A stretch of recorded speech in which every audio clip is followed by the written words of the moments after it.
Skratka, vas lepo pozdravljam na tem dogodku, se pravi pogovor o Foucaultu, ki ga skupaj pripravlja založbi Cartina in Studio Humanitatis, ki je posvečen tudi izidu pravkar natisnjenih najnovejših Foucaultovih del, ki bodo pač tukaj v fokusu. Moje ime je Peter Klepec, skupaj z mano pa so Aljoša Krevanja, filozof, ki je prevedel tudi seminar Rojstvo biopolitike, in oba pisca spremnih besed, Primož Krašovec in Zdravko Kobe. Zdaj, jaz jih ne bom nič kaj preveč predstavljal, ker ne bom preveč časa vzeli, skratka, bodo se predstavljali sami, če želijo. Zdaj, prvo, kar bi bilo, predlagam, da začnemo malce splošneje, potem pa enostavno se posvetimo s tem delom, ki so pred nami. Tisto, kar je pravzaprav zanimivo pri Foucaultu, je to, da je v slovenščini praktično preveden ves njegov opus. Pri založbi Studia Humanitatis so išle tudi besede in reči, v magnum opisu 60, če lahko tako govorimo. Potem je tu arheologija vednosti, ki predstavlja nekakšno naknadno refleksijo besed in reči oziroma nek poskus metodologije, ki jo je, by the way, uredil Alain Badiou. Potem tukaj obstajajo zgodna Foucaultova dela, kot je pač zgodovina norosti v času klasicizma, rojstvo klinike, vse to je prevedeno v slovenščini, potem morda najbolj znana v slovenščini Nadzorovanje in kaznovanje, ki je prvič išla leta 1984 pri založbi Delavske enotnosti in je pač nekaj časa kasneje išla tudi pri založbi Cartina. Tukaj je zgodovina seksualnosti, ki jo je pač Foucault pompozno napovedal kot 10-delno delo, ampak žal je končal samo 3 oziroma 4 zvezke, to je šlo pri založbi Škuc. In tukaj je tudi pač izbor določenih krajših tekstov, se pravi intervjujev, posegov in tako naprej, ki je prvič išlo na začetku 90-ih let pri založbi Cartina in kasneje išlo v ponatisu, pa neka dela so še zraven dodana vednost, oblast, subjekt. In mislim, da je šlo tudi pri založbi ZRC enoskopine, zdaj pa to je simptom, sem pa pozabil točen naslov, skratka, življenje in prakse svobode, skratka, ker je šlo pri založbi ZRC. Zdaj, tisto, s čimer začenjamo, je pravzaprav najbolj samoumevno in po svoje tudi paradoksno.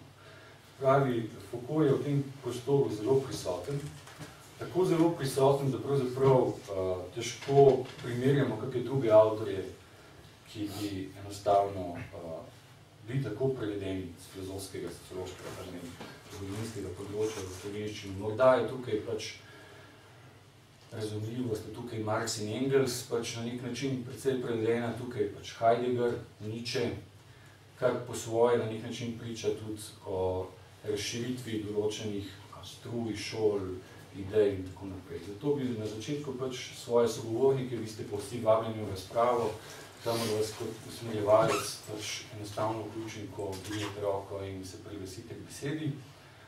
Bi svoje sogovornike najprej vprašal pač s tistim vprašanjem, ki ga tudi Primož ti v svoji spremni besedi na nek način na začetku izpostaviš, da se Foucault na nek način vselej vrača. Se pravi, Foucault, avtor, ki pravzaprav sam govori o tem, da ni več avtorja, avtor, ki na nek način, težko govorimo o nekem opusu, pa zaokroženem opusu, ampak imamo na nek način vselej neke začetke, nastavke, zastavitve, da je pravzaprav Foucault tisti, ki se tudi v slovenskem prostoru nenehno vrača. Tako da vas pač sprašujem, kako si sami razlagate ta pojav nenehnega vračanja, kot en bumerang se Foucault vrže. Že mislimo, da smo enostavno prišli do konca, se pravi, da smo na nek način z njim opravili teoretsko, pa se nam znova vrne in tisto, kar je pač morda tudi najbolj zanimivo pri tem nenehnem vračanju Foucaulta je, da se skozi ta vračanje nenehno vračajo neki nastavki, ki jih je sam prispeval za pač neko razpravo o tistem, o čemer živimo, se pravi, o sedanjosti, kamor se je pač sam v zadnjih letih svojega življenja na presenečenje mnogih tudi sam uvrstil, namreč v neko kritično ontologijo sedanjosti. pa kar, ne vem, Primož, kaj bi bil odgovor na to vprašanje, zakaj se nam Foucault pravzaprav nenehno vrača, kaj je tisto pri njem, njegovi teoretski zastavitvi, kar se nenehno vrača in s čim se moramo pač nenehno ukvarjati na nek način. Pa mogoče je razlog za to, no, se v tem zapisal tudi sprejemni besedi, neka specifična zgodovina, ki je v bistvu ne zgodovina intelektualnega prostora, se pravi to, da imamo, da v bistvu današnji, recimo ljubljanski intelektualni prostor, kar se tiče kritične teorije, precej retro, recimo, če uporabim to besedo, se pravi, da so še vedno žive, recimo, polemike teksti, kar ni nujno slabo, ne obsojam tega, sem poskušal nekako to okarakterizirati. Teksti, polemike in avtorji, ki so bili, ali pa proti katerim je tudi Foucault kritično reagiral v svojem času v Parizu, se pravi, imamo neko, recimo, provincialno retro ponovitev te situacije, ki se noče končati v dobrem in v slabem. In zato Foucault ima v bistvu podoben učinek, kot ga je imel takrat. Se pravi, recimo, če imamo po eni strani, kar se tiče kritične teorije, ali recimo Hegla z neke Marxa, ali pa Marxa z neke Hegla, se pravi, recimo to pozicijo, in pa po drugi strani psihoanalizo, se pravi, Foucault je delal recimo v svojem času v Parizu v zelo podobni intelektualni situaciji, se pravi, bil je Hegel zmav marksizma, ali pa bil artuzarijanski marksizem, ki se hoče rešiti ali pa odpraviti Hegla, po drugi strani bila je psihoanaliza in poskušal je sicer precej fragmentirano, pa tudi ne ravno skozi svoje življenje konsistentno, ampak vseeno v nekaterih točkah, recimo duhovito pa produktivno, kritično reagirati na to. In se mi zdi, da okoljka recimo ti dve poziciji vztrajata kot dominantni, tudi v nekem bolj provincialnem intelektualnem prostoru, se da mogoče tudi kakšne starejše tekste Foucaultove na ta način, se pravi, da deluje kot nekakšna slaba vest, recimo, ko gremo, bližje mi je marksizem v psihoanalizi, ne vem prav veliko, ampak recimo, sam meni osebno je koristen vsakič, kar mislim, da je ena tendenca, mogoče ne dovolj reflektirana znotraj marksistične teorije, da se kljub vsem zadržkom pa protokolarnemu distanciranju nekako, ko razmišljamo o ideologiji, recimo zelo pogosto, nehote, vračamo na to, da je ideologija nek izveden sekundarni diskurs, ki potem retroaktivno legitimira neka predobstoječa, recimo oblastna, ekonomska, razredna, kakšna druga razmerja. In potem, recimo, saj se vedno spomnim na Foucaultovo kritiko teorije ideologije, kar ni nujno, da se strinja z njo 100%, ampak vsem deluje produktivno kot nekako ta slaba vest. Potem, ko si enkrat to prebral, se ne može delati, da ne obstaja in deluje kot neka, recimo, zavora proti določenim tendencam, recimo tudi proti totalizaciji lastne teorije, na kar Foucault opozarja in še v nekaterih drugih primerih, ampak da nisem predolg še na začetku. Skratka, da videla kakšno teorijo, zakaj bi se Foucault, recimo Zdravko, tudi v spremni besedi pričenjajo s tem, da pravzaprav Foucault ni mogoče razumeti brez analize konkretnih okoliščin. Se pravi, da Foucault je nek analitik, ki vedno analizira neko konkretno situacijo in v obeh teh seminarjih na nek način se mi zdi, da v izhodišču je njegov pravzaprav kar nek upor temu, da bi lahko podali neko definicijo, pa izhajali iz nekih univerzalnih bodisi bistov, bodisi pojmov, kaj je oblast, kaj je država in tako naprej. Skratka, da je pravzaprav Foucault nek analitik konkretnega, tako rekel. Lahko, ampak če gremo nazaj k vprašanju, zakaj se Foucault vrača. Najprej zaradi tega, po mojem, ker ni enega Foucaulta, zaradi tega, ker je Foucaulta toliko, koliko je pravzaprav bilo možnih pozicij na francoski intelektualni sceni tja od srede 50 pa do srede 80-ih let.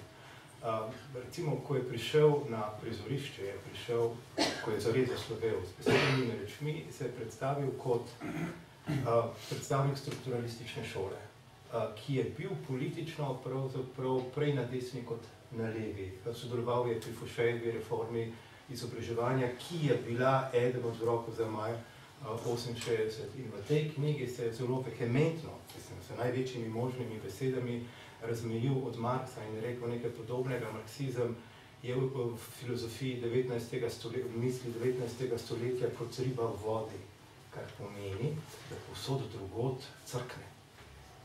In s tem se je Foucault leta 1966 kot predstavnik strukturalistične šole javno ogradil od Marxa. Kaj se potem zgodi? Nekaj, kar je presenetilo vse, predvsem pa strukturaliste. Prišel je maj 68, ki v nasprotju z nekaterimi predstavami ni bil potrditev strukturalizma, ampak so ga sami strukturalisti razumeli kot smrtno obsodbo.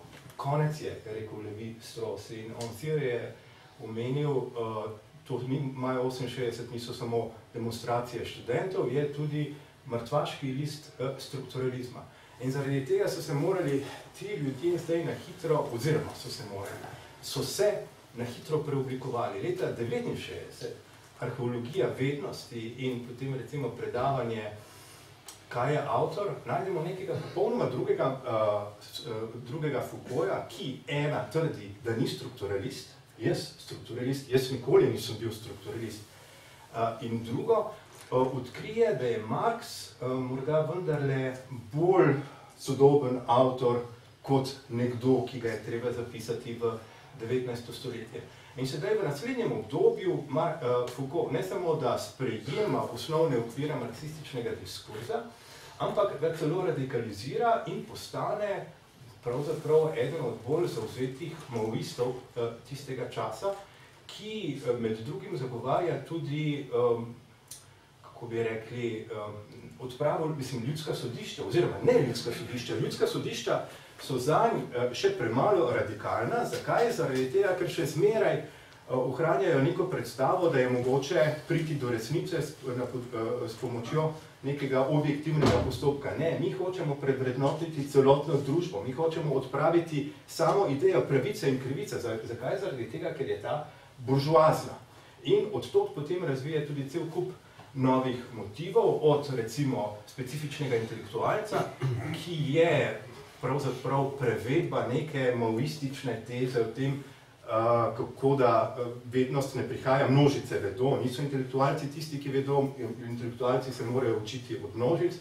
In potem lahko zasledimo znotraj Foucaultove teorije cel kup fraz, oziroma cel kup teoretskih prijemov, katerih izvor je mogoče najti v maoističnih frazah iz Rdeče knjižice. Recimo, če hočete poduhati rožice, morate se stopiti s konja, kar pomeni, treba iti med ljudi, med prakso. Ne morete imeti naprej začrtanih predstav o tem, kako se dela revolucija. Kakorkoli, skratka, Foucault je na podlagi te maoistične militantne izkušnje, izhajajoč iz konkretnih okoliščin, razvil teorijo, recimo, disciplinarne oblasti, kritiko običajne marksistične teorije oblasti in podobno, kar pa je nazadnje vse skozi delovalo znotraj širše razumljenega marksističnega okvira.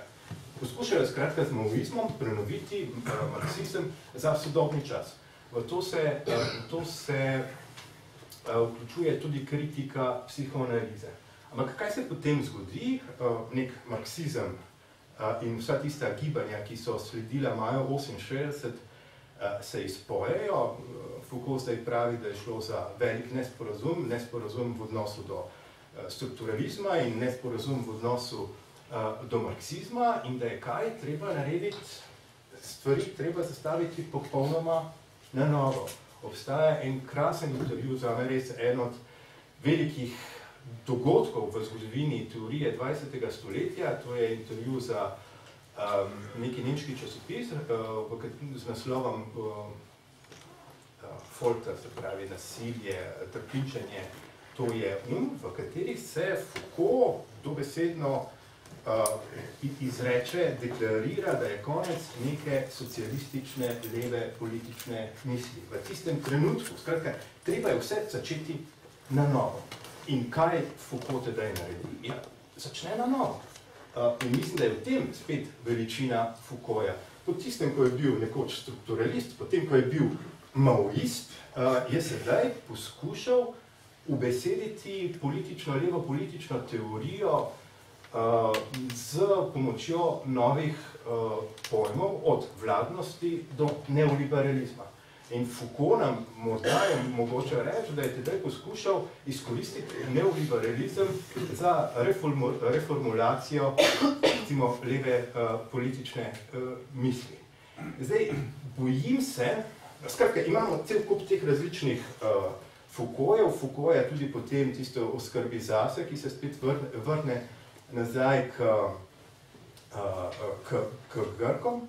Ampak bojim se, če se vrnemo nazaj k vprašanju, zakaj se nam Foucault vrača in če je eden od razlogov provincializem recimo ljubljanske teoretske scene, potem bi rekel, da se nam vrača tudi zato, ker je po Foucaultu se provincializacija razširila po celem svetu.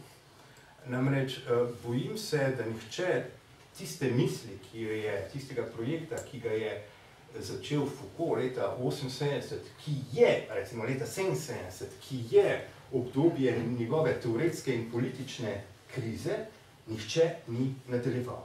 In zaradi tega se še zmeraj vračamo po misli iz 80-ih, ker je pravzaprav najsodobnejši misel, kar je imamo na razpolago. Ja, ok, če bi še jaz poskušal odgovoriti na to vprašanje, zakaj se vedno vračamo v Foucault, bi odgovoril zato, ker v prvi vrsti zato, ker Foucault sam ni govoril zgolj o eni stvari, ne. Govoril o celi množici reči, ne. Foucault ni bil sam teoretik oblasti, ni bil sam epistemolog, ni bil sam literarni kritičar, ni bil sam umetnostni teoretik, ne. Ampak je korkoč prečko vsa ta polja, ne, na svoj lastni način, ne. In to je zanimivo z tega vidika, ker mislim, da je v predavanju, kaj je avtor. Upam, da sem zmotil, Foucault rekel, da je minil čas univerzalnega intelektualca in da smo prišli v dobo specializiranega intelektualca. Ne. Torej, mi smo več v dobi, kjer imamo te velike figure, tako so Sartre, a pa še pred njim, pač ne vem, Tolstoj in Balzac, ki se lahko univerzalno izrekajo vsem, ampak živimo v dobi, tako pravi Foucault, kjer imamo specializirane intelektualce, ki se izjavljajo pač zelo določenih, zelo konkretnih stvari. Sam problem je v tem, da se Foucault sam tega programa očitno ni držal, oziroma da sam ne ustredal te drži intelektualce. Zdaj sam vseeno pomislim, da je možno vsaki od te stvari, s katero se pač Foucault ukvarjal, prepoznati nek temeljni mišljenjski slog, neko temeljno intelektualno potezo, ki začina za Foucaulta kot tega, pa ko jo lahko prepoznamo tako pri njegovi študiji neoliberalizma, kot pri njegovi študiji, ne vem, Raymonda Russella, pol pač, ne vem, epistemoloških formacij iz 18. ali pa pač pri epistemoloških formacijah iz 18. stoletja. In vse ta tipična poteza Foucault je v tem, da stvar ven misli v svoje singularnosti. Stvar, s katero se ukvarja, preuči v njeni edinstvenosti. To mislim, da je ena poteza Foucaulta, ko je lahko prepozna vsak njegov bralec. In sicer to, da se Foucault ven upira temu, ali poskuša izogniti temu, da bi mislil v analogijah. Foucault nikdar ne reče, ta stvar, ki jo zdaj berem, ta avtor, ki ga zdaj berem, je enak enemu drugemu avtorju, ampak vem, da poskuša misliti v razliki, v edinstvenosti. In zato mislim, da takrat, ko tudi danes poskušamo brati neoliberalne avtorje, takrat, ko poskušamo brati zgodovinarje 18. pa 17. stoletja, to, kar Foucault pač stori v treba braniti družbo, predstavlja Foucaultov tekst na nek način neko uvajalno točko v te mišljenjske sklope. Uvajalno v tem smislu, da pač nam pokaže na njihovo singularnost, na njihovo edinstvenost. In mislim, da je to razlog, zakaj se pač ven znova vračamo v Foucault. Kar pa tudi gotovo ni sam slovenska poteza. Foucault je že več let daleč najbolj citiran avtor v humanistiki, kot je poslovanje. Ja, se zahvaljujem. Pač enostavno te odgovore, ki so nas zelo lepo pripeljali na nek način sredo teh problemov, ki jih obravnavajo ti seminarji. Se strinjam s tem, da je v bistvu Foucault nenehno se poskuša izogniti nekemu popredalčkanju, pravzaprav prav obsesivno se izogiba temu, da bi bil enostavno karakteriziran za zdaj strukturalista, zdaj marksista, zdaj za kogarkoli drugega. In ravno v tem je na nek način tudi čar branja, pri tem, da pravzaprav na nek način pri tem svojem začenjanju iz nič ali pa na novem začenju vedno na nek način odpre probleme, in to mu je treba priznati, ki so bili na nek način takrat novi. Če začnem z obema tema seminarjema, se pravi, družbo je treba braniti, predavanja v letih 75-76 oziroma v prvih 3 mesecih leta 76, se tudi interpreti strinjajo s tem, da gre na nek način za prelomni seminar. Prav, kako začne leta 71 začne predavati na Collège de France, najbolj elitni raziskovalni francoski ustanovi, in do tega seminarja na nek način prevladujejo teme, ki so zaznamovale zgodnjega Foucaulta, problem anormalnih norosti in tako naprej. Medtem ko interpreti postavijo tezo, da na nek način tukaj preide tisto, kar ga nekaj časa drži, se zadeve enostavno se mu izmuznijo iz rok. In to je vprašanje, kako misliti oblast ne samo kot nekaj, kar prepoveduje, ampak nekaj, kar tudi proizvaja. Pravi nekaj, kar ni samo negativno, nekaj, kar ni mogoče samo dojeti po modelu suverenosti, Hobbesa in tako naprej. In v tem seminarju družbo je treba braniti na nek način, dobimo nekaj nastavke, ki se kasneje vlečejo še v rojstvo biopolitike, ki ni seminar o biopolitiki. Biopolitika se na nek način omeni le tu in tam. Predvsem tukaj Foucault pelje in v tem bi enostavno spregovorili v teh seminarjih na nek način tematiko neoliberalizma, ki v tedanjem času na nek način sploh ni bila neka obča tema, daleč od tega. Na nek način se neoliberalizem, oziroma tisto, kar imenujemo neoliberalizem, še je pravzaprav zares dobro vzpostavljena. Res pa je, da pravzaprav Foucault nekno menja svoj načrt, kaj bo predaval. Na začetku v družbi je treba braniti samo menje načrt, da bo zdaj pa 5 let predaval o problemu vojne v vojaških institucijah in tako naprej. Kasneje pa enostavno gre v popolnoma neko drugo smer. Podobno je z rojstvom biopolitike, kjer se enostavno napove, da bo predaval biopolitiki in kasneje gre v zgodovinski prikaz tega, kako iz nekega do liberalizma, se pravi intelektualcev iz Freiburga, ki so sredotočeni kot ljudje ordo, sledi nekaj, kar on imenuje nemški neoliberalizem, ki ga potem naveže in razlikuje od ameriškega neoliberalizma in naveže na sodobno francosko dogajanje takrat v 70-ih letih. Jaz bi predlagal, da pravzaprav na nek način, Primož, ti poskušaš predstaviti, kaj se ti zdi najbolj zanimivo pri tem seminarju družbo je treba braniti. To gre za nekaj heterogen set nekih tem, kjer se problem oblasti, ki ga Foucault razume kot razmerje, ne pa kot neko točko, se pravi kot nekaj prostorskega, ali pa nekaj, kar bi lahko imeli v rokah, ali pa nekaj, kar bi si lahko prilastili. Kako pravzaprav poskušali, zakaj se pravzaprav loteva tega, česar se loteva v tem seminarju. Dobro, delni odgovor je na to, da enostavno Foucault odgovarja Foucault. Potem, ko je v nadzorovanju in kaznovanju predstavil panoptizem kot nek model, ki ga sam imenuje za Kolumbovo jajce v politiki in ki ga potem razširi na vse. Vsi poznamo ta prostorski model tega prstana, ki ima v središču stolp. Gre potem ravno nasprotno. Dokazovati, kako v bistvu pri oblasti nikakor ne gre za to, da bi imela neko središče, da bi enostavno lahko locirali tukaj in potem s tistim upravljali, pa je treba gledati oblast kot neko razmerje.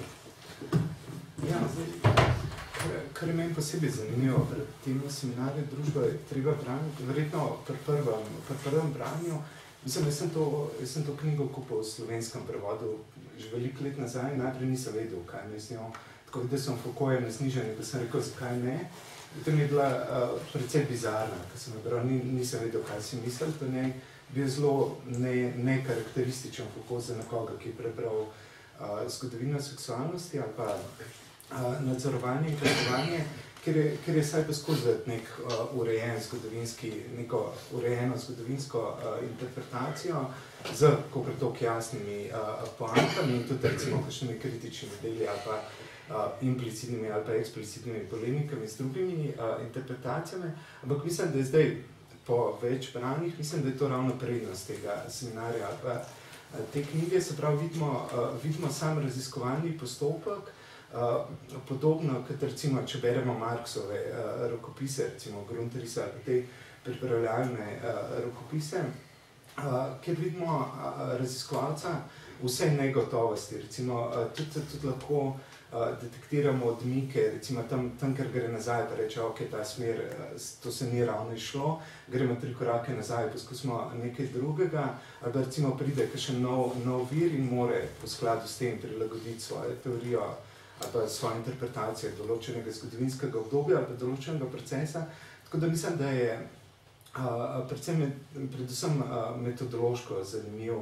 V tem smislu, recimo klasično, začne s tem, da napove ukvarjanje z vojno in to imenuje Nietzscheva hipoteza in zraven, recimo tudi značilno Foucaultska fascinacija, podoben diskurs najde pri francoski reakciji, se pravi pri tej demobilizirani, razoroženi aristokraciji, ki v obdobju tega centraliziranega absolutizma ni več aristokracija, ki vlada vsaka svojemu feudu, ima vojsko in tako naprej, ampak je ta civilizirana, razorožena aristokracija in saj njen del te francoske aristokracije to vzame kot ultimativno ponižanje in sramoto, se pravi, da moraš živeti na dvoru splet kart, namesto da bi živeli vojno in pač to plemenito bojevniško življenje. In začnejo s tem diskurzom skrite zgodovine tihe vojne, podzemne vojne in mimogrede še izumijo raso. Recimo, to so taka zanimiva odkritja in Foucault sam na začetku ves čas nihal bi prevzel to gledišče, te reakcionarne ali pa recimo desne reakcije ali pa predhodnice, ki tudi napiše predhodnice moderne francoske, recimo tudi skrajne desnice, ali bi recimo poskušal malo bolj distancirano gledati na to in recimo ves čas nihaj na koncu vrže začetno izhodišče in reče, ok, ta Nietzscheva hipoteza ne drži mogoče, vojna res ni matrica vseh družbenih razmerij, se pravi zavzame določeno distanco do tega zgodovinskega diskurza, ampak se mi zdi vseeno to produktivno, se pravi, če ne bi bil ljubitelj Nietzsche in če ne bi naletel na ta diskurs in vzpostavil te povezave, mogoče ne bi šel toliko natančno to in kot stranski produkt se zgodi veliko zanimivih stvari v tem seminarju, čeprav potem popolnoma opusti to hipotezo in potem se naprej ukvarja kasneje z biopolitiko, vladnostjo in podobnimi stvarmi. To mogoče ena stvar, se sem še druga, da ne bom predolg.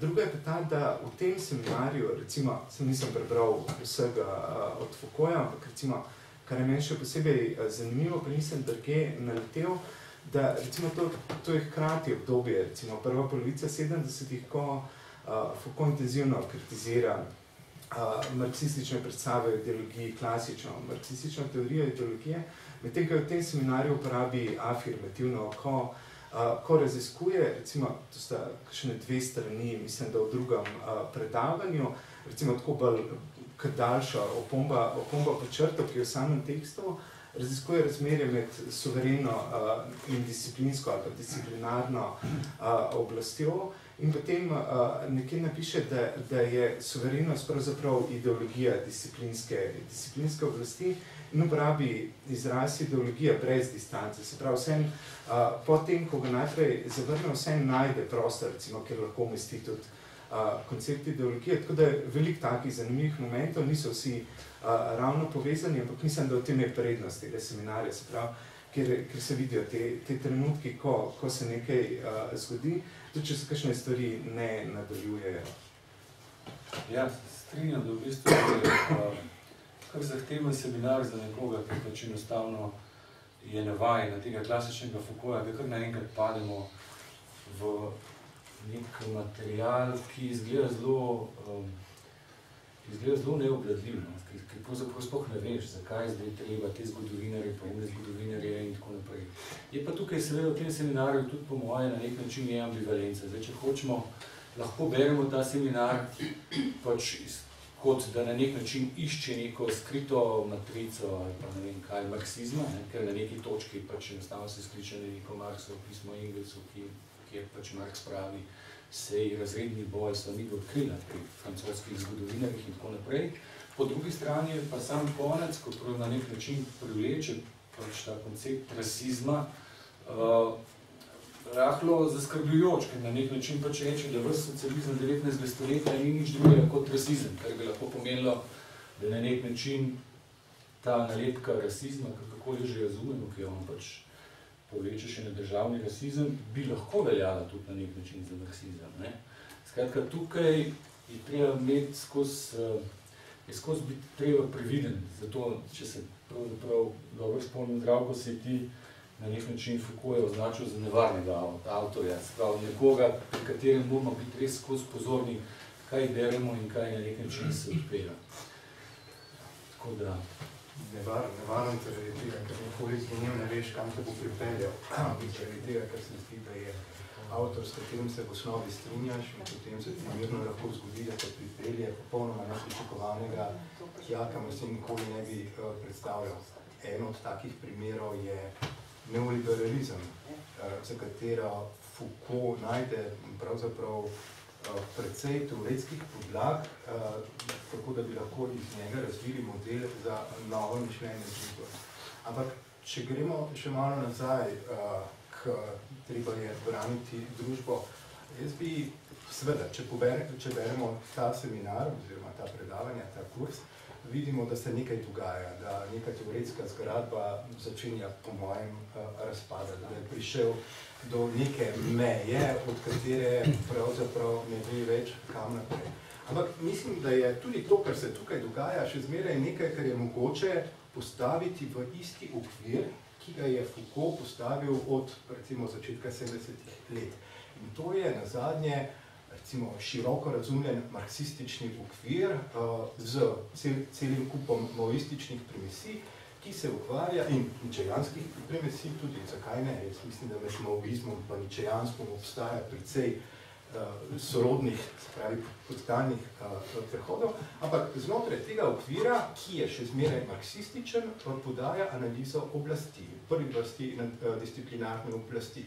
To se je zgodilo v nadzorovanju in kaznovanju z nekim poudarkom marksizma, ki je v tem Marx v osnovi govori o razrednem boju. Tisto, kar pa mene zanima znotraj tega, ni toliko razredni boj, ampak kaj je boj, ko govorimo o boju. In potem celotno družbo modeliramo v okviru takšno, tako ali drugače razumljene vojne, tako da mislim, da ravno v tej treba je braniti družbo, Foucault do obrata Clausewitzove formule ni politika, ni vojna nadaljevanje politike z drugimi sredstvi, ampak je politika nadaljevanje vojne z drugimi sredstvi. Skratka, gre za zamrznitev trenutnih razmerij sil. To, kar se mi zdi pomembno, je znotraj tega modela dvoje. Eno, da je ta model, ko išče Foucault svoje teoretske reference, nazadnje še zmeraj v grobem marksističen. Namreč še zmeraj bere razvoj disciplinarnih tehnik, če hočeš, kot paralelo razvoju kapitalističnih produkcijskih razmerij. In tudi potem, ko napade psihoanalizo, diskurs seksualnosti, ga upne v razvoj kapitalističnih produkcijskih odnosov in pravi, lahko bi pomislili, da je seksualnost v resnici buržoazen pojem. To je eno. Drugo, vse skozi je Foucault poskušal misliti pojem oblasti v distanci do tradicionalnih koncepcij juridične oblasti, ki je lokalizirana in podobno. In to je potem učitev tudi marksizmu, tako da je bila to znotraj marksistična kritika marksističnega pojmovanja oblasti. Ampak mislim, da je v nekem trenutku prišel do spoznanja, do konsekvence, da ga tudi to pojmovanje, njegovo novo pojmovanje oblasti, ki preči družbo, še zlasti pogovorimo o disciplinarni oblasti, ki se pripne na telo, nazadnje še zmeraj navezuje na tradicionalno pojmovanje oblasti, ki ima vendarle nekje bolj ali manj zgoščeno središče. In če gremo nazaj k modelu panoptizma, pravi potem v enem od poznejših seminarjev, da je panoptikon so najstarejše sanje najstarejšega suverena. Povedano drugače, s tem modelom oblasti še zmeraj nismo kralji odsekali glavo. In to je bilo treba narediti šele v nadaljevanju. Mislim, da se ta premik zgodi po tistem letu, ko ni imel predavanj, se pravi v Secrétaire territoire population in pa v rojstvu biopolitike. In tukaj pa mislim, da tega ni mogoče, dobro, po eni strani je šlo za teoretsko zagato, po drugi strani je pa šlo za politično zagato. Jaz mislim, da je bilo potrebno narediti javno gesto preloma z marksizmom, ki je po mojem razlog, zakaj je Foucault naredil nekaj izjemno nenavadnega. Mislim, leta 1977 izide knjiga Andreja Griezmana, Maître penseur, mojstri misleci, v katerem za eno potezo obsodi celotno zgodovino zahodne misli od Hegla, Fichteja, Marxa, Nietzscheja. Vse to. In v tej knjigi Foucault napiše recenzijo, v kateri pravi nekako tako, ja, treba je pozabiti vse, Glucksmann, končno nekdo nam je odprl oči. Treba je prenehati s klasično figuro filozofa, treba je nehati biti Heglovec, ne Heglovec drugačen, in če rečemo Heglovec, to pomeni marksist, skratka filozof nasploh, ampak treba je nasploh narediti križ nad to tradicijo. Skratka, sprejel je nekoga, podprl je nekoga, za katerega je Deleuze rekel, da je njegova filozofska misel nična, da ne prenese ljudi, ki uporabljajo velike začetnice in pišejo lom z veliko. Namreč, to je izjemno nenavadno zaradi tega, ker če obstaja kakšna kontinuiteta znotraj Foucaultove misli, potem je to antihumanizem. In on v tem trenutku javno podpre nekoga, kot recimo pri nas avtorji Nove revije, kot nekoga, ki nam bo omogočil odpreti se za prihodnost. Zakaj je to naredil? V mojem preprosto zaradi tega, ker je hotel potegniti črto od svojega marksizma, ker se je hotel javno razmejiti od marksizma in reči, to, kar je naloga tega trenutka, je znebiti se marksizma. Zakaj? Zaradi tega, ker je marksizem, ne glede na to, kaj je naredil, eden od razlogov za politično, za siromaštvo, za revščino politične imaginacije v danem trenutku.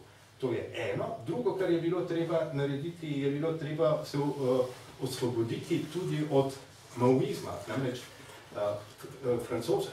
kitajska kulturna revolucija se je v tistem trenutku končala. In v teh okoliščinah je bilo zdaj treba začeti na novo, začeti s popolnoma drugačnimi miselnimi koncepti. Se strinjam, ampak mogoče bi tukaj dodali še dve točke, ki nas pravzaprav v ovinku vrnete s tisto, s čimer smo začeli. Zdi se mi, da ta podpora Foucaultova, zaradi česar ste se pač enostavno doživljenjsko skregali z Deleuzeom, tem tako imenovanim filozofom BHL-u, Glucksmannu in tako naprej, sabo prinese še nek drug moment tega tako imenovanega antihumanizma. Namreč novi filozofi, edina vsebina novih filozofov, kar jo jaz vidim, je pač to, da se sklicuje na človekove pravice. In v tistem trenutku enostavno se začne Foucault, kot nekdo, kot je Aljoša poudaril, kot nekdo, ki se je pač poskušal zoprstaviti nekemu liku univerzalnega intelektualca, kot je bil Sartre, ki govori v imenu univerzalnih vrednot, ki govori za vse nas in tako naprej, se enostavno angažiral, ne vem, za te ljudje Čovni, Kambodža in tako naprej, takrat pač pride. In tukaj je nek tak presenetljiv obrat na nek način. Se pravi, ne marksizem, pač pa zdaj pa kar naenkrat človekove pravice. Se pravi, to je prvo. Ne? In drugo, kar je pravzaprav to, da na nek način tukaj tudi vidimo neko slepo pego, ki jo lahko zaznamo tudi tukaj v družbi treba braniti in tudi kasneje pri Foucaultu, in ta slepa pega se imenuje koncept totalitarizma. Foucault na nek način, vsaj po moje, tega enostavno ne zna misliti. Enostavno tlači v isto vrečo nacizem, fašizem, stalinizem, maoizem, kako že hočete. Skratka, zanga, enostavno tukaj je njegova meja. Enostavno v nekem intervjuju pravi, da enostavno koncentracijsko taborišče itak je znano, da so si izmislili pač buri v pač burski vojni konc 19. stoletja in to je to. Skratka, ni zdaj, ne vidi te specifike nacizma in tudi kadar se izdatno v teh dveh seminarjih, dostikrat, pride do problema, kaj sploh nacizem je, ga enostavno analizira, bom rekel, treba je vrniti družbo, pravzaprav na nek način ga spostavi kot nek diskurs, ki namesto vladnosti upelje neko strankarsko vladnost, se pravi, kjer je pač država podrejena stranki, to je pa tudi vse, skratka. Kasneje v rojstvu biopolitike pa pravzaprav naveže in to je zelo zanimivo pogledati na nek način. Če tudi se s tem ne strinjamo na nek način, kako obravnavani neoliberalizem, ampak to, kar privleče ven, sprav vse te razprave, ki se vodijo pred drugo svetovno vojno, okoli revije Ordo in ki jo imajo pač v Franciji odmev v kolokviju Lippmann leta 1939, tako vse te razprave, ki na nek način so povezane s problemi Plan Beveridge, skratka, kako bo videti povojna ureditev, na nek način Foucault poveže s to tematiko neoliberalizma. Tako da, jaz bom tukaj smeril. Tisto, kar je pravzaprav zanimivo, če gremo gledati, to, o čem sem govoril, je v bistvu znotraj zgodovinopisja, na nek način v družbi išče Foucault neko rojstvo novega diskurza, novega zgodovinopisja, ki na nek način govori z partikularne pozicije. Se pravi, ki ne govori več z pozicije suverena, ki ne govori več z pozicije univerzali, ampak ki enostavno zgodovino opisuje svoje partikularne pozicije. In tukaj je zelo zanimivo to, da na nek način, polemika z dimenzijom in tako naprej, govori o tem, da pač družba ima neko binarno strukturo, ne pa tridelno. Tako naprej. Tako da, ta vojna, o kateri si pa govoril, ki na nek način privleče, se mi zdi, si predstavljamo, da bo to, ne vem, nekaj drugega, no? Kot tisto, kar pa on s to vojno na nek način preveče, recimo pri Hobbesu. Je pravzaprav zanimivo, kako na nek način neke stvari, ki so videti samoumevne, pač podal neko drugo perspektivo. In v tem seminarju tudi na nek način prvič predstavil to, kar se imenuje biopolitika, se pravi neko novo delovanje oblasti, ki ima za svoj predmet to, kar se imenuje populacija in ki se na nek način rodi v 18. stoletju. In to tehnologijo, novo tehnologijo vladanja oziroma vladnosti pač poskuša potem analizirati tudi v rojstvu biopolitike skozi ta problem neoliberalizma. Zdaj, če rečemo neoliberalizem, me zanima, kaj se ti zdravo pozdi, recimo, kako analizira, ko pa vleče pač ta pojem in ko pač da neke ključne poudarke, kje se ti zdijo njegove meje in kje se ti zdijo v bistvu, kaj te na nek način preseneti kot nekaj pozitivnega na nek način. Če kaj takega obstaja. Zdaj sem že preveč prisobil. Gotovo, jaz mislim, da to, kar je naredil leta 1978, da misli neoliberalizem in da ga poskuša spraviti na pojem, je v resnici izjemno drzna, izjemno politično in teoretsko produktivna poteza, ki smo jo po mojem zamudili. To je v resnici ena od tragedij. Namreč, kaj naredi Foucault tam?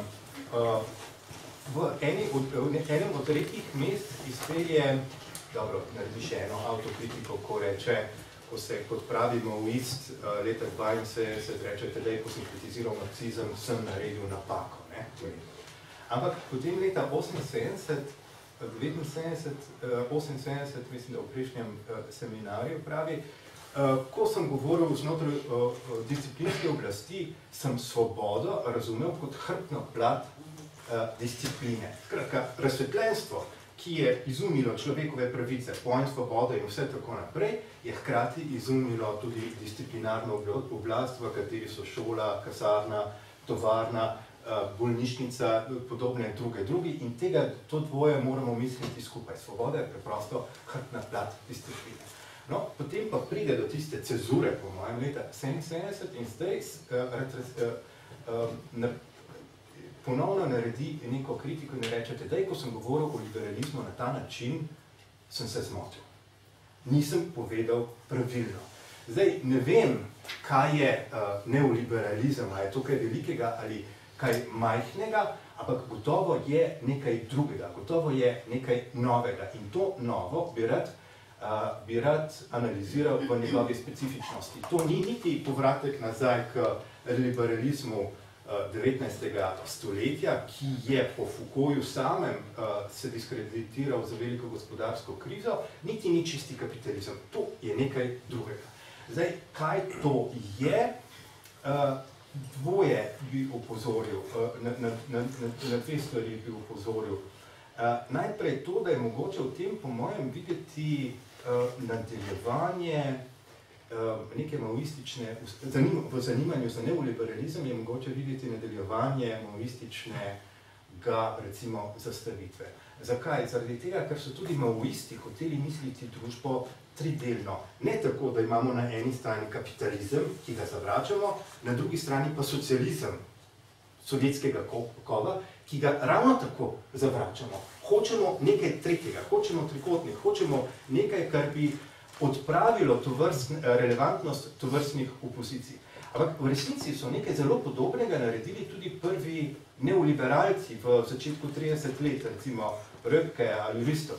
Tudi oni so rekli, mi nočemo niti tradicionalnega kapitalizma, ki je klavrno propadal, niti planskega gospodarstva. Hočemo nekaj drugega. In to nekaj drugega oziroma tretjega, to novo, bomo imenovali neoliberalizem, iz česar je potem šla tudi socialna država, kakor so jo poznali v Nemčiji po drugi svetovni vojni. To je skratka, po mojem, ta strukturna bližina med maoizmom in neoliberalizmom. Recimo, da je maoizem način, kako je mogoče, ali vmesna faza med marksizmom in neoliberalizmom. In to je pot, ki jo je vsaj, po mojem, je to pot, ki je osebno prehodil tudi sam Foucault. Drugo, kar je pa treba paziti, kar je pa treba upoštevati, pa je po mojem to, da neoliberalizem pri Foucaultu ni padel z neba.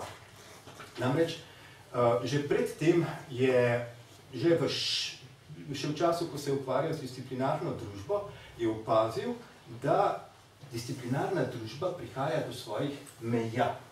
In da v času, ko so vsi njegovi levičarski kolegi napadali fašističnost države, je ugotovil, oziroma je sam opazil, da smo priča nečemu, kar bi lahko imenovali deetatizacija družbe. Skratka, da se država vedno bolj umika iz področja javnega delovanja, da izgublja tiste funkcije, ki so se tradicionalno vezale na njo in da potem takem prihajamo do drugačnega tipa izvajanja oblasti ali vladnosti, kot smo bili vajeni v 19. in prejšnjih stoletjih. Sam je ta dispozitiv imenoval najprej varnostni dispozitiv, zavarovalniški dispozitiv, kjer zdaj več ne gre tako kot pri disciplinarni oblasti, da si zamislimo neko normo in potem poskušamo tej normi prilagoditi družbo in nazadnje celotno telo, vsa telesa.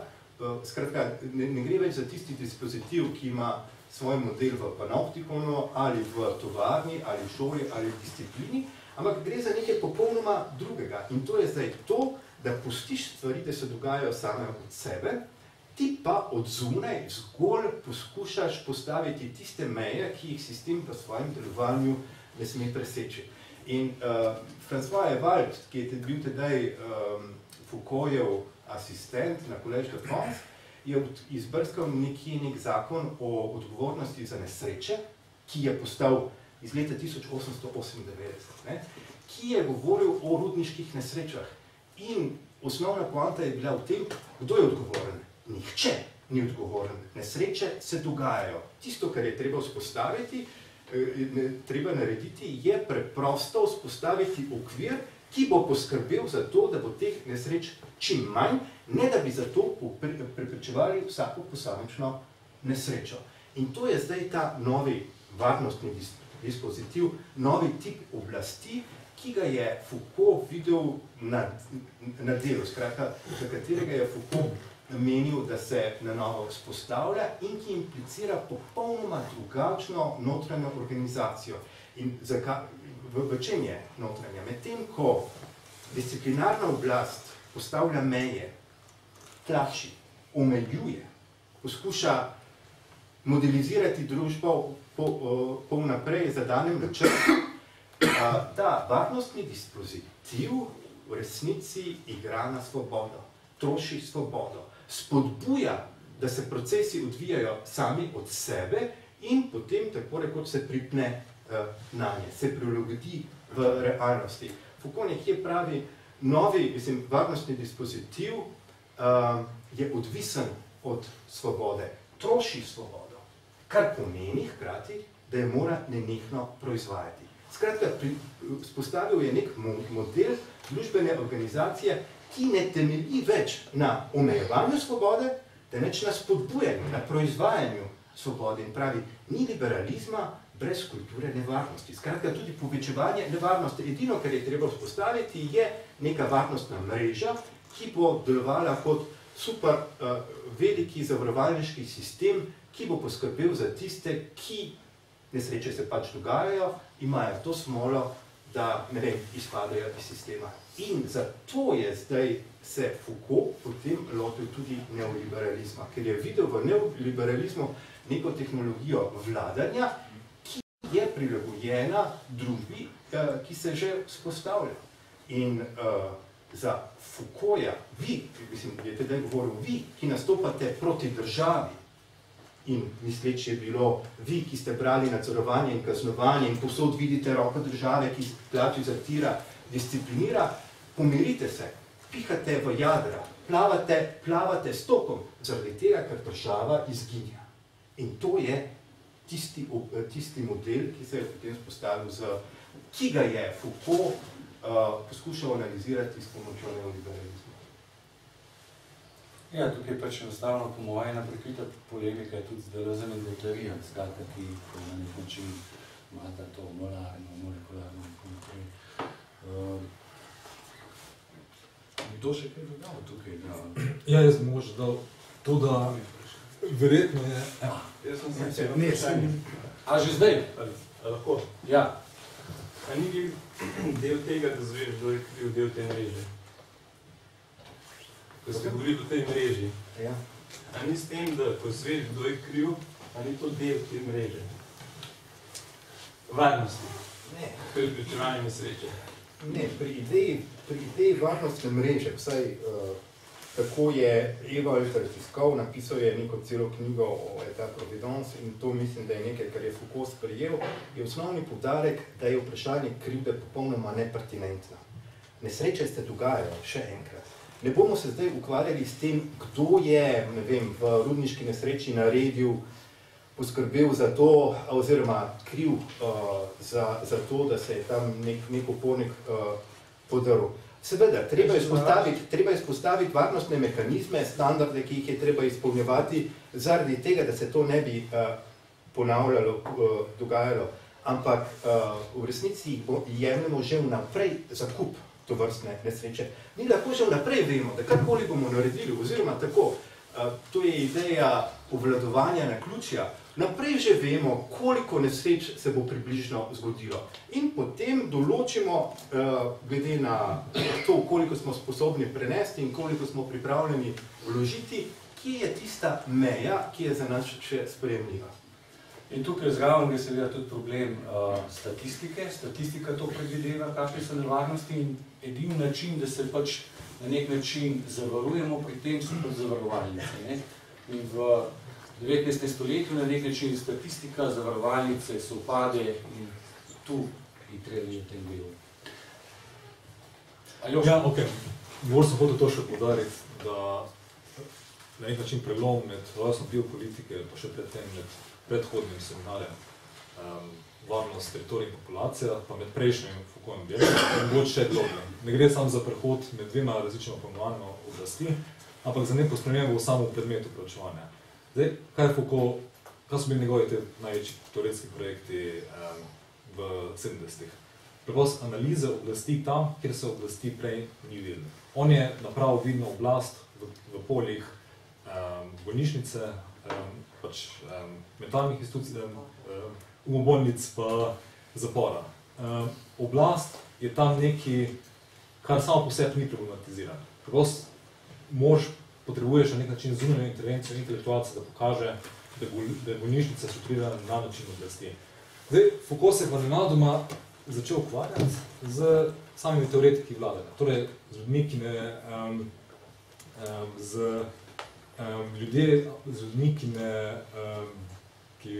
ne tako rekoč ne spadajo v red institucij, v ta temni red države, ampak v čisti politični red. Ne. In ta premik je po mojem najbolj razvidni iz tega, da poglavitni termin, ko ga Foucault analizira, ni tukaj več pouvoir, oblast, ampak je govorne, pa vladnost, ne, torej vladanje. Ne. Vladanje postane ta glavni predmet Foucaultove analize. Ne. Teda, po mojem se tukaj naredi nek premik, ko je globi na nek način. Ne. Zdaj, kar zanimivo je to, da Foucault zdaj, ko analizira samo polje vladanja, ne. Torej polje, ki je politično ožen smislu besede, kjer ne potrebuješ nekega intelektualca, da naknadno, pa sekundarno pokaže, da gre tukaj za oblast razmere, pa za politične razmere. Kaj Foucault naredi tukaj je, da točno analizira politiko kot tako, pa vladanje kot tako, na isti način, kot da bi analiziral bolnišnico, a pa na isti način, kot da bi analiziral epistemološke formacije iz zgodovine znanosti. To je mogoče en pomemben premik te orientacije na liberalizem, ta neoliberalizem. Druga stvar, ko bi poudaril, je pa to, da mogoče Foucault ni bil tako zelo blizu Marxu. Zdaj, mogoče mu ni bil tako zelo blizu tudi na začetku 70 let. Ker kaj je bistveno je to, da niti Foucault, niti Marx nisi naredila zgodovino tovarne. Foucault je napisal zgodovino bolnišnice, zgodovino umobolnice, zgodovino zapora, ni pa zgodovino tovarne. To je prosto iz tega razloga, ker delo za njega ni bilo nikdar primarno področje oblasti. Ni bilo to primarno politično polje. Bilo je nasprotje z Marxom. Zdaj moramo se tudi nasprotno vprašati, zakaj pa Marx sam ni napisal zgodovino tovarne. Zato preprosto, za njega, za Marxa, ni bil kako oblasti nikdar pomembna. Za njega je bil pomemben v prvi vrsti vir oblasti. To, kar je treba narediti po Marxu, je analizirati gibanje kapitala, gibanje, ki spravi en del človeštva v izrazito podrejen položaj v razmeru drugega dela človeštva, in iz tega sledijo konkretne informacije izkoriščene tako kot samo od sebe. Pri Marxu ne najdemo neke genealogije tovarne, nekaj notranjega opisa, kako tovarna funkcionira. To je mogoče bliže Engels tema. Teda, po mojem je bistvena ta razlika. Foucault analizira oblast v njenem kako, na drugi strani Marx analizira oblast v njenem izvoru, v njenem kaj. Zdaj, razlika je pa po mojem med njima še ena, ko v njej se pokaže, mogoče še bo to novost, ko je predstavljal Foucault v zgodovini razumevanja oblasti.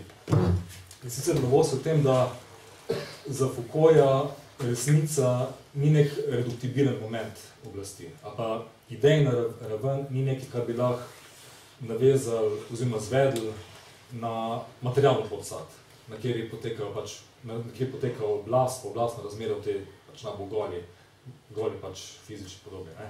Za njega je resnica nekaj absolutno irreduktibilnega. Ni ideologija, ni neko področje, ki bi ga kritizirali za manj, ki je tako rekoč sam predverje resnične kritike, ki je kritika ekonomije, ampak je nekaj, kar ima svojo avtonomno vrednost.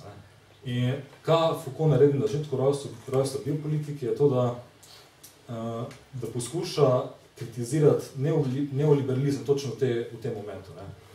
V momentu, kjer ima neoliberalna doktrina pretenzijo po neki resnici. In ta pretenzija po resnici je v primeru neoliberalizma to, da trdijo te teoretike za sebe, da poznajo trg. Mi vemo, kaj je resnica trga. To je Foucaultov začetek analize. In kaj je zanimivo pri tej knjigi je, da postopoma Foucault vidi, zelo natančno branijo najprej ordo liberalcev iz frajburške tradicije, pa potem ameriških neoliberalcev. Je to Foucault počasi opazi, da pri neoliberalizmu ne gre tukaj za neko zastavitev oblasti, ki išče resnico, ampak za neko zastavitev oblasti, ki se pred resnico umakne. To je za Foucaulta na nek način tudi to je njegova končna ocena neoliberalizma v zadnje instance. Ne? In zato se mogoče knjiga konča z nekim samo pozitivnim odnotenjem te doktrine. Druga stvar, ko pa Foucaulta do to privlača pred neoliberalizmom, stvar, ki se mu je zdela tudi politično plodna, je pa to, da tako paradoksno, ko za nas to zveni, je za njega bil neoliberalizem način, kak individuma izmakniti oblasti. To, kar je za nas danes čudna formulacija. Zato, ker če danes razumemo neoliberalizem kot politično doktrino, kot politično tehnologijo, jo razumemo v prvi vrsti točno kot nekaj, kar deluje na individuma, kar direktno pritiska na posameznika. Za Foucaulta je bilo pa bistveno to, da te avtorji, ko jih obravnaval not, tako Američan Gary Becker, pa Rusto, pa Röpke, kaj so oni predlagali, ni bila politika, ko gre na posameznika, ampak politika, ki vpliva samo na okolje, v kateremu se posameznik giblje. Torej, to je politika okvirja. In v tem je videl Foucault nek premik od oblasti, ki ne išče več individualne resnice, ki ni več disciplinska in ki zato predstavlja še en odmik od tega, kaj je za Foucaulta točno tiransko pri vsaki oblasti. In to je točno iskanje resnice. In na nek način je mogoče neoliberalizem pol odgovor pa je na nek ničejanski izziv. Na neko iskanje oblasti, ki ni več volja do vednosti, tako je to sama Ničeva formulacija, ko je tudi Foucault pa prevzel. In gotovo je pa to še en prikaz tega, da Foucault vedno hoče eno idejno gibanje v njegove singularnosti zdajeti.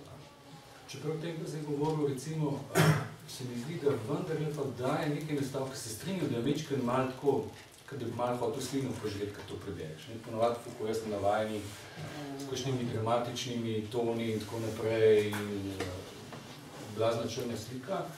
Tukaj pa nekako ne moš verjeti, da je enostavno pač tako slika. Čeprav tukaj pa sledi nek premik. Se mi zdi, da opazim, kako recimo Becker, kako logiko podjetja aplicira ne samo na družbo, ampak tudi na gospodinstvo. Tam, ko ima ta primer human resources, ki bom splošni pojem, zakaj ameriški neokapitalizem enostavno ne govori več o mezdi, ampak govori enostavno o dohodku, kako temu reči, prenosno kapitala, karkoli že reče to. Skratka, tukaj se mi zdi na nek način opazi ene reči, je pa res, da zgodaj smo še ne videli vsega, kam to pele enostavno. Težko reči. Tukaj, zgodaj smo še, smo leta 77, 78, razmeroma zgodaj.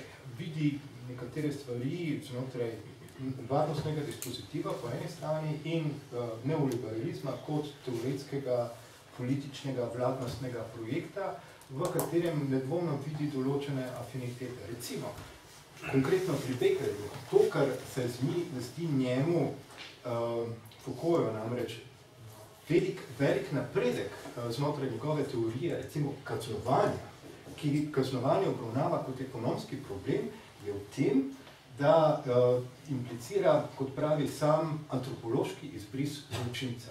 Namreč tradicionalna disciplinska oblast je zmeraj videla, zgodi se zločin in treba je ugotoviti, kaj se je zgodilo. Treba je ugotoviti, kakšni so bili vplivi okolja, vzgoje, družbe, ki je proizvedla tovrstno deviacijo zločinca. Tako da je kaznovalna politika skupaj z celotnim disciplinsko-oblastnim aparatom proizvedla neko kategorijo lik zločinca in cel tip vednosti, celo polje diskurzov, ki se je ukvarjalo izključno z prevencijo, oblikovanjem, prevzgajanjem in tako naprej zločinca. Ko pridemo do te neoliberalne obravnave zločinca v okviru teorije rational action in človeškega kapitala, je popolnoma vseeno, kaj je privedlo do tega, do zločina. To, kar je važno, je čisto varnostni problem. S kakšnimi ukrepi lahko zagotovimo, da bo zločina na koncu manj. In to se zdi, nazadnje, Foucaultu velik napredek. Na podoben način kritizira socialno državo v tem času. Zakaj? Zaradi tega, ker socialna država je ravno tako implicitno humanistična. humanistična v tem smislu, da ima neko predstavo o tem, kaj pomeni klasična barijera, kaj pomeni dober državljan, ki običajno ne potrebuje socialne podpore, in slab državljan, ki dobro jo potrebuje, jo rabi in tako naprej. Skratka, ima neko idejo človeka, ki jo poskuša s pomočjo svojih ukrepov spodbuditi. Nasprotno pa sam predlaga, pazite, negativno dohodnino, ker so vsa ta vprašanja kar naenkrat irelevantna. Ni važno, zakaj se je zgodilo to, da se ne moreš preživljati sama ali da imaš tako malo sredstev, važno je, ali si nad pragom ali pod pragom. Tako da recimo, da so to tisti razlogi, zaradi katerih se je neoliberalni pristop in praksa Foucaulta zdela pravzaprav sprejemljiva oziroma obetavna. Zdaj, tisto, kar je mogoče po mojem Foucaultu v njegovi analizi učitati, je, da je rekel, ne bom obravnaval neoliberalizma kot teorije, politične teorije, kot ideologije, obravnaval, zame je to vladna tehnologija, tehnologija vladnosti, tehnologija vladanja. Obravnaval je bom na način, kako se loti svojega dela. In jaz mislim, da je to natanko tisto, česar Foucault v tem seminarju ni delal. On je v osnovi mu verjel na besedo in navajal njihovo lastno teorijo o tem, kako mora biti družba izpeljana, ni pa pogledal, kaj se v resnici potem dogaja, na kakšen način je družba vladana znotraj neoliberalnega diskurza. Kaj ti treba je reči, recimo neoliberalnega režima, če je bil že tako pozoren na kako neoliberalizma, bi vendarle lahko pogledal malo naokoli in našel prakse tovrstnega neoliberalizma. In to je bila praksa, ki je bila v tistem obdobju ena od najbolj eklatantnih, najbolj očitnih. Kajti 11. septembra 1933 je Pinochet vrgel Allendija v Čilo in kaj je naredil? Peljal je neoliberalne ekonomske reforme, pripeljal je Chicago Boys dobesedno tja v Čile, tako da je Foucault v tistem trenutku dejansko imel pred sabo laboratorij, v največji možni meri, kot ga je lahko si želel, da bi videl, kako neoliberalna oblast deluje v praksi. In kljub temu praktično nikoli, mislim, da nikoli ne omenja Čila. Kar je nenavadno. Tudi Friedman razgoma. Nekaj bi rekel obravno Foucaulta. Foucault reče na začetku knjige, da to, s čemer se ukvarjajo pač v predavanjih, ni neoliberalizem tako dejansko funkcionira, ampak kako njegove zastavitve. On uporablja izraz programacion. To je za njega bistveno. Ne neoliberalizem kot dejanska praksa, ampak kot zastavitev. In vladnost ne točno to. Vladnost ni nekaj, kar se res izvaja, ampak je problemsko polje oblasti, ki je v prvi vrsti idealno polje. Zdaj, druga stvar, Pinochet ni nikdar uvedel neoliberalizma kot programa vladanja. Je uvedel neoliberalizem kot ekonomski program. Za Foucault je bilo to bolj manj nesmisel. Za Foucault je bila neoliberalizem v prvi vrsti ena serija tehnik vladanja. In sicer ena serija tehnik vladanja, ki temelji točno na tem, da nenehno preizprašuje točno samo vladanje. Sam odnos med ljudmi, ki pač rečemo vladanje. In to v Pinochetovem primeru verjetno ni pač država, da bi Pinochet uvedel točen neoliberalizem v tem smislu, ne? Kot vladanje, ki je problem. Za Pinochet je bilo vladanje pač neproblematično. No, po mojem, to še zmeraj velja, da je najbližje temu, kako se oblast tudi izvaja, bilo v Čileju. Verjetno obstaja še en primer in tukaj bi bilo morda dobro podrobneje brati način, kako je Foucault bral in interpretiral svoje avtorje. In to je v resnici ordoliberalizem za časa nacizma. Tu mislim, da bi podrobna analiza pokazala, da je morda Foucault še enkrat preveč in prepogosto bral na prvo žogo in verjel na besedo in je dostikrat bil tudi morda ne dovolj pozoren na določene fraze, na določene pojme, ki so imele precej pomembne implikacije in zdaj ne samo v samem neposrednem izvajanju oblasti, ampak tudi v sami teoriji izvajanja oblasti. In tukaj recimo lahko govorimo o paru med Freiheit in Bindung, ki bi jaz rekel, Foucault, dobro, po mojem ne obravnava na ustrezen način.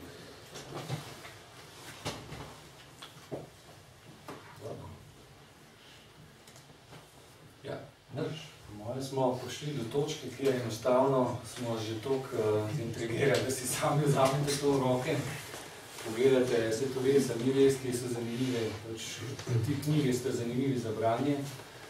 In kaj, glede na to, da pač enostavno ste založbi tisti, ki predstavljate, vas pač nagovarjam, da si tudi vzamete v roke, kupite in tako naprej. Skratka, hvala za pozornost in ali mogoče še kakšno vprašanje? Še eno? V bistvu imam dva vprašanja. Prvo, prele, ko ste govorili o Pinocheju in Čileju,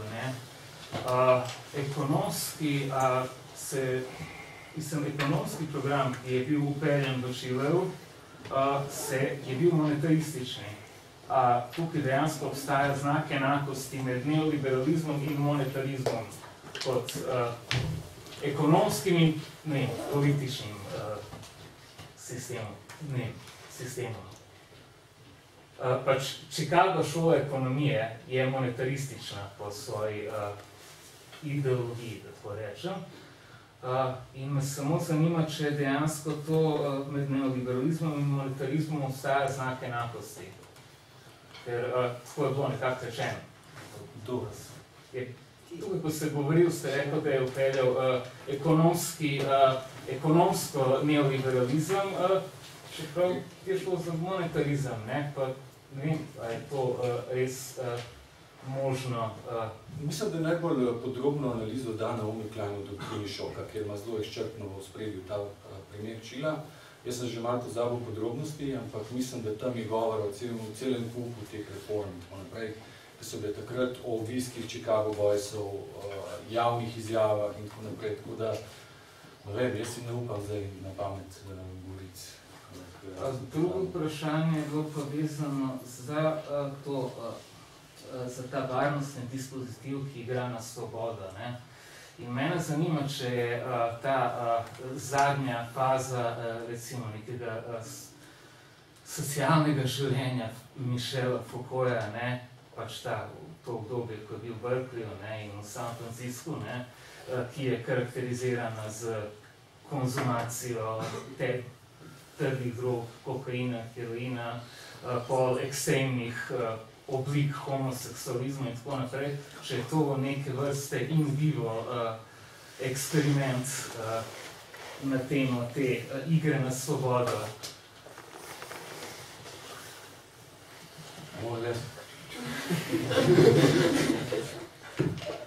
Ne vem, s tem je tako kot z vsakim avtorjem.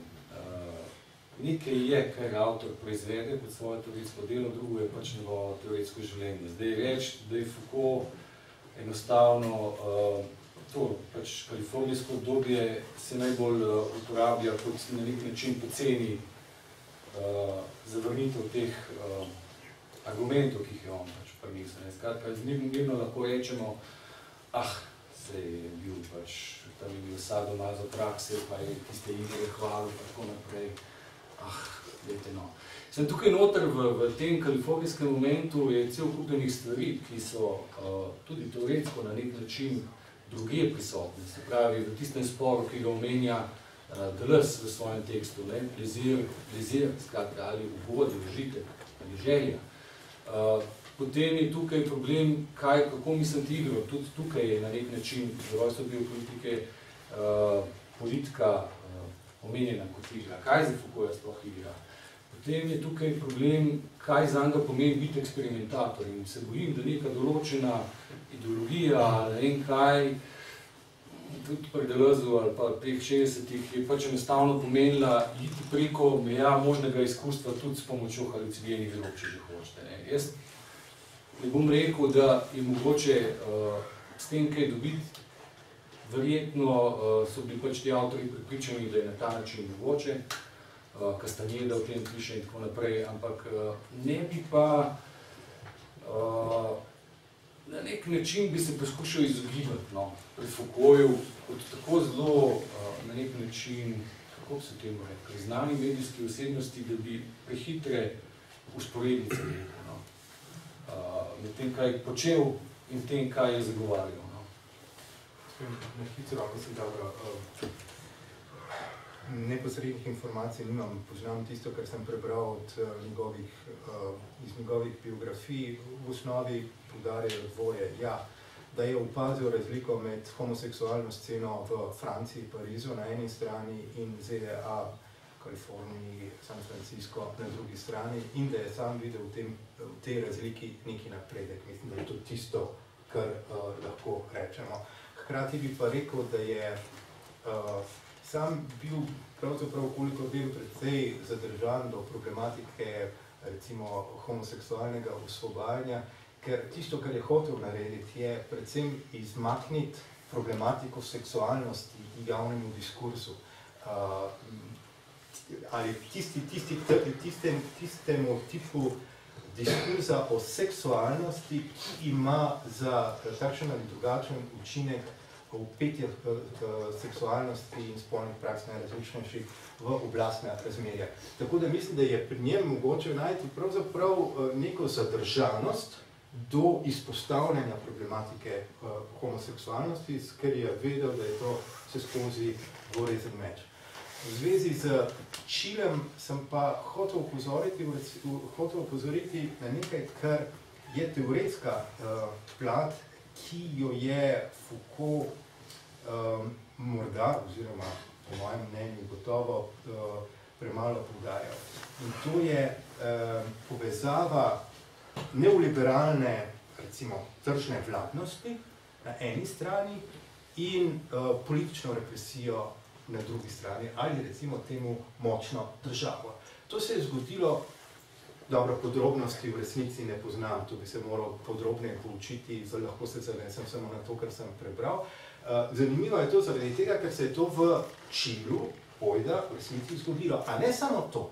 Nekaj podobnega se je dogajalo vendarle tudi v Nemčiji in predvsem, kar je morda še bolj zanimivo, je to, da je sam neoliberalizem se sprva kot historično idejno gibanje uveljavil pod geslom, začel uveljavljati pod geslom Freie Wirtschaft, starker Staat. Povedano drugače, svobodno gospodarstvo in močna država ni nekaj, kar se med seboj izključuje, češ več kot je na trgu svobode, več je tudi politične svobode. Ne, nasprotno, sami neoliberalci so med drugim za razpad države in ekonomije v ekonomski krizi leta 1929 in naprej videli enega od ključnih razlogov v šibki državi.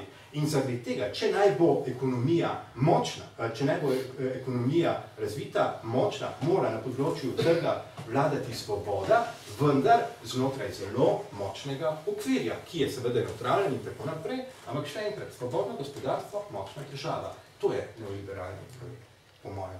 In to je nekaj, česar v svoji analizi neoliberalizma, recimo, čemur Foucault, po mojem, ni pokazal dovolj pozornosti. Tu in tam so kakšne pasaže, kjer je jasno videti, da ni toliko naiven, veš, ko govori o tem, da je ta ordoliberalizem, da so Husserlovi učenci in tako naprej, da ni neoliberalizem, ni to, kar sam trdi, da je skratka nek prosti trg in tako naprej, ampak se še kako zaveda, da pač enostavno je treba aktivno usmerjati. Sej, govori o vitalni politiki.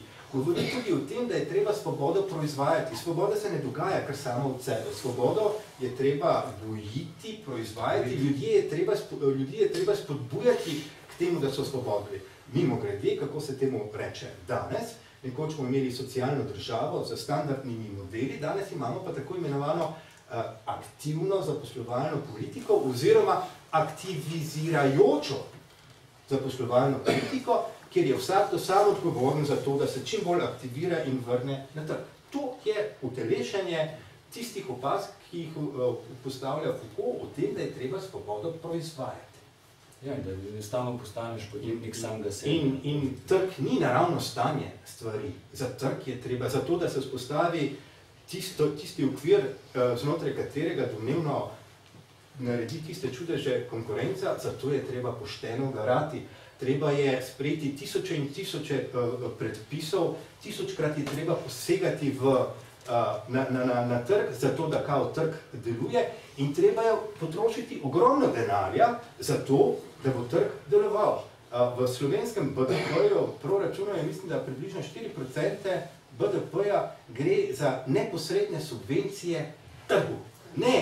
Ne temu, da bo nekdo upravljal družbeno koristno funkcijo, delal v javnem interesu, tudi nekaj malega gre za to, recimo za policijo, gre za 1,5% BDP-ja, za vojska 1% BDP-ja. Ampak več kot za vojsko in policijo skupaj gre za delovanje trga v obliki najrazličnejših subvencij, davčnih olajšav, implantiranj tovarn za spodbude in podobno. In država ima polne roke dela s tem, da investira denar, daje denar, zato da bo potem kao prosto deloval svoboden trg. In ja, mislim, da imamo neposredno potem ta model svobodno gospodarstvo, močna država. Lahko mogoče sem še nekaj glede Kalifornije. Mislim, da smo šli predvsem na hiter tega vprašanja, ki je kar pomembno. Meni se zdi, da naša reakcija omizja in publike, sprav ta smeh na pol zadregi, na to vprašanje več pove o nas, kot o Foucaultu. Meni se zdi žalostno že sam ta, ko bi rekel, sama ta nuja, da se treba distancirati, v smislu, če je nekdo živel na tak način par let v Kaliforniji, bo to, če priznamo, da obstaja povezava med teorijo in življenjem, diskreditirali to teorijo. Če poskušam kritično rekonstruirati tvoj postopek, se pravi, moramo narediti zarezo med življenjem in teorijo, da lahko rešimo teorijo, ker če ne smo naumni, ker smo se tukaj zbrali in predstavljamo to teorijo, kar pomeni, da nam je nekaj do nje. Jaz ne vidim razloga, zakaj bi se mogli temu odreči ali pa to završi.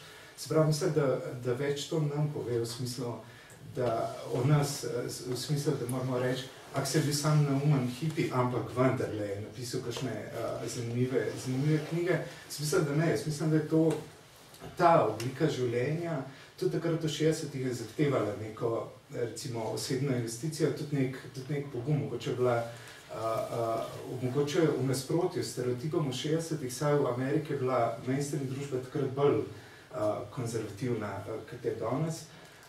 In tudi ne vidim, kaj je samo po sebi narobe s tem, ali pa zakaj bi to onečastili nekogaršno teorijo. In se zdi to veličasten dosežek, da nekdo ni beden malo meščan, to je dosežek ne glede na to, kakšen knjige še. Zdaj, kritiki so šli štet partnerje in tako naprej in potegnejo svašta iz tega. Mislim, to je neverjetno, kam vse to pripelje. To je moja reakcija. A veš, enostavno grejo, pač je bil homoseksualc, imel stalnega partnerja, Daniel Deferija, tam je pač vsak večer šel v live, zato je Faso AIDS in tako naprej. Mislim, tu je moja zadrega, skratka. Ja, če ne problem s tem. Nekaj vidim. Isti eksperimentalni duh je pri Foucaultu delal točno v času rojstva kritike. Tako v full kratki sekvenci časa, če ne glih podpre, pa vse, recimo tako, da neko implicitno pozitivno oceno ameriškemu neoliberalizmu, islamski revoluciji v Iranu, Andreju Glucksmannu, kar so samo po sebi dosti izključujoče pač politične države, oziroma politične odločitve.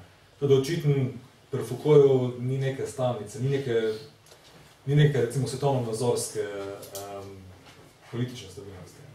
To bo to, ne. In v tem smislu mogoče odseva tudi njegov eksperimentalni slog življenja. Ja, to je zavestno drža. Ja, zavestno, to pa ne dvomno. Tukaj se strinjam. Jaz mislim, da je pri Foucaultu treba misliti skupaj obravnavo neoliberalizma in recimo naklonjenost do njega in podporo iranski revoluciji z imamom Homeinijem.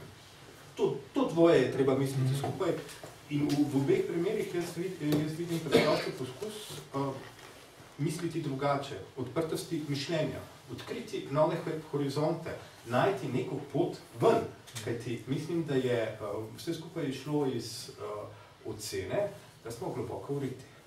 Skratka, da smo v teoretski zagati, ne?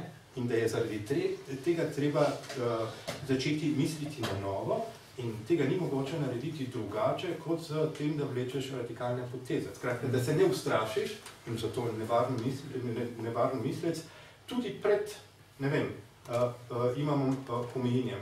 Jaz se bojim, da je to, kar se mu je potem zgodilo, namreč z drugo in tretjo knjigo zgodovine homoseksualnosti, prej korak nazaj kot vztrajanje pri tem projektu. Zgodovine seksualnosti. Ne, si ni varno. V glavnem se strinjam, ja, Foucault, ki je enostavno kot dopisnik Corriere della Sera, enostavno jasno pove, tisto, kar ga fascinira v Iranu, je rojstvo neke duhovne spiritualnosti. Skratka. In enostavno v tistem času, če kasneje pol, pač ta revolucija šla tja, kamor je šla, je enostavno bil Foucault fasciniran nad nekim kolektivnim entuzijazmom. Ja, delno je šlo za to fascinacijo nad samim entuzijazmom, delno pa za nekaj, kar je ful blizu samo neoliberalizmu. In sicer, ko Foucault opisuje implicitni sistem vladanja v šiitskem islamu, je, kako se reče, v šiizmu, to, kar ga fascinira, je razmerje, v bistvu razmerje accountability. Kar ga navdušuje je to, da verujoči prav finančno podpirajo imama svojega. In da je imel v tem smislu imam vedno zavezan. In kar Foucault pravi pač v teh tekstih za Corriere della Sera, je točno to, da gre za neko zelo problematično, zelo krhko razmerje med vladajočim in vladanjem, pri kjer imajo sami vladani ven zmožnost, da to razmerje pač preizprašajo, da ga preobrnejo na glavo. In to je formula, ko je v bistvu v veliki meri prisotna skozi tudi v rojstvu biopolitike, ko Foucault opisuje neoliberalizem. Teda mogoče ne gre samo za to, da Foucault v dveh primerih podpre nekaj, kar je radikalno novo. Nekaj, kar presega pač ta evropski, pretežno marksistični horizont, ampak gre tudi za to skupno idejo accountability, ko je liberalno samo. Še kaj, da ne bom prehiter. Ni več. Skratka, hvala za prisotnost in besedenje.